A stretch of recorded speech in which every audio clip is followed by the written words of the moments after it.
concept that divides collectivism from individualism is group supremacy. Collectivism is based on the belief that the group is more important than the individual. According to this view, the group is an entity of its own, and it has rights of its own. Furthermore, those rights are more important than individual rights. It is acceptable to sacrifice individuals if necessary for the greater good of the greater number. Who can object to the loss of liberty if it is justified as necessary for the greater good of society? The ultimate group is, of course, the state. Therefore, the state is more important than individual citizens, and it is acceptable to sacrifice individuals, if necessary, for the benefit of the state. This concept is at the heart of all modern totalitarian systems built on the model of collectivism. Individualists, on the other hand, argue that there is no such thing as a group. You can't touch a group, you can't see a group. All you can touch and see are individuals. The word group is an abstraction that doesn't exist as a tangible reality. It's like the abstraction called forest. Forests don't exist, only trees exist. Forest is the concept of many trees. Likewise, the word group merely describes the abstract concept of many individuals. Only individuals are real, and therefore there is no such thing as group rights.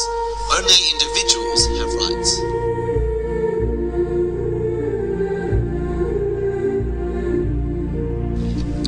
Just because there are many individuals in one group and only a few in another does not give a higher priority to the individuals in the larger group, even if you call it the state. A majority of voters do not have more rights than the minority.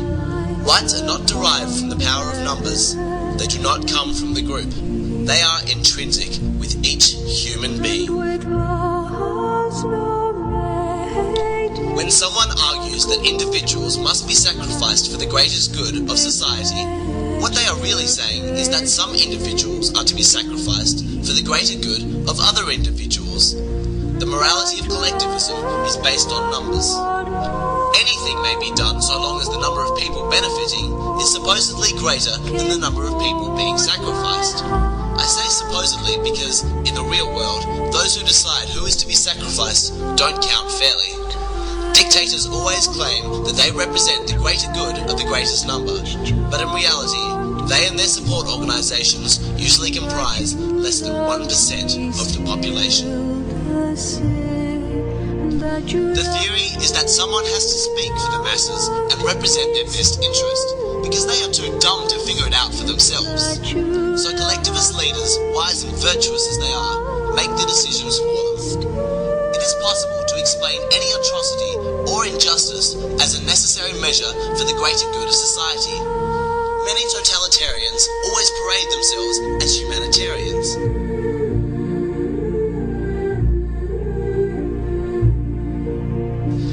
Because individualists do not accept group supremacy, collectivists often portray them as selfish and insensitive to the needs of others. The theme is common in schools today. If a child is not willing to go along with the group, he is criticized as being socially disruptive and not a team player or a good citizen. But individualism is not based on ego, it is based on principle. If you accept the premise that individuals may be sacrificed for the group, then you have made a large mistake on two counts. First, individuals are the essence of the group. The group will be sacrificed anyway, piece by piece. Secondly, the underlying principle is deadly. Today, the individual being sacrificed may be unknown to you or even someone you dislike. Tomorrow, it could be you. It takes but a moment's reflection to realize that the greater good for the greater number is not achieved by sacrificing individuals, but by protecting individuals. Society is best served by individualism, not collectivism.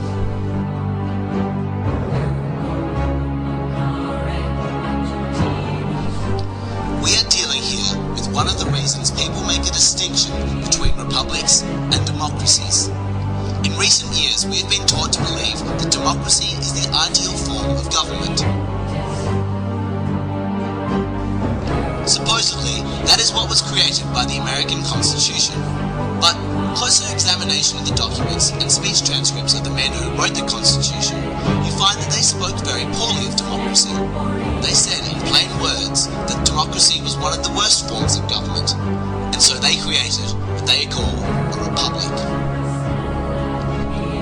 That is why the word democracy doesn't appear anywhere in the American Constitution, and when Americans pledge allegiance to the flag, it's to the republic for which it stands, not the democracy. The reason this is important is that the difference between a democracy and a republic is the difference between collectivism and individualism. In a pure democracy, the majority rules. Consider a lynch mob. There is only one person with a dissenting vote, and he's the man at the end of the rope. That is pure democracy in action. A republic is a government based on the principle of limited majority rule, so that the minority, even a minority of one, will be protected from the whims and passions of the majority. Republics are often characterized by written constitutions that spell out the rules to make that possible. That was the function of the American Bill of Rights, which is nothing more than a list of things that the government may not do. It says that Congress, even though it represents the majority, shall pass no law denying the minority their rights to free exercise of religion, freedom of speech, peaceful assembly, the right to bear arms, and other unalienable rights.